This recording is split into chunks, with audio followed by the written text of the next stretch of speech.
As many kids are preparing to go back to school and many teachers are getting ready to start the school year, what we find is that people have gotten out of their routines and their schedules for sleeping. So, one key strategy to have a good night's sleep is to have a wind down routine, a bedtime routine that helps our brain to know that it's time to get ready for bed. So, I want to share a list of different tips and strategies that you can use to be able to help your body and your brain get ready for bed, to get prepared for that opportunity to rest, to relax, to have restful sleep, to fall asleep faster, and also in general for your mind to just be able to have that opportunity to decompress and to be able to transition and shift to that place of rest.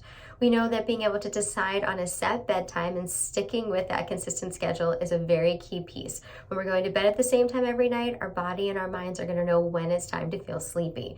We do want to be leaving those electronics alone. It could be the perfect time to be lowering the lights, being exposed to less light, lowering the temperature. So our body, almost think of that preparing for hibernation. For some people, it may be having a light snack. We don't want to eat or drink too much, but we don't want to go to bed too hungry.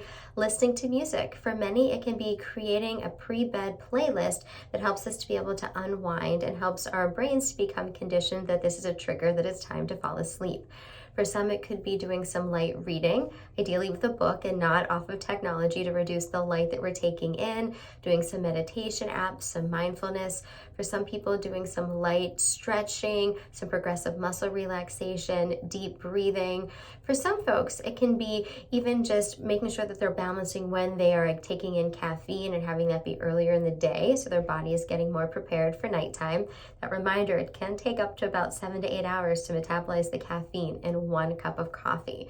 So just thinking about avoiding the bright lights, having calming music playing, trying to not exercise too close to bedtime, and again, not taking our devices to bed with us so that we're not checking our phones and our technology and those apps right before bed. So instead of our minds being amped up, they're able to really be able to decompress and to be able to wind down.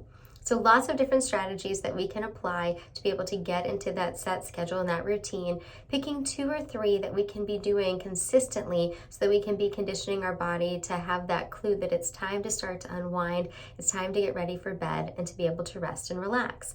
And if something isn't working that night, being able to try some of those other strategies, but really having that consistent routine each night before bed helps to get us in that rhythm and trigger even more of that need for sleep. Be well.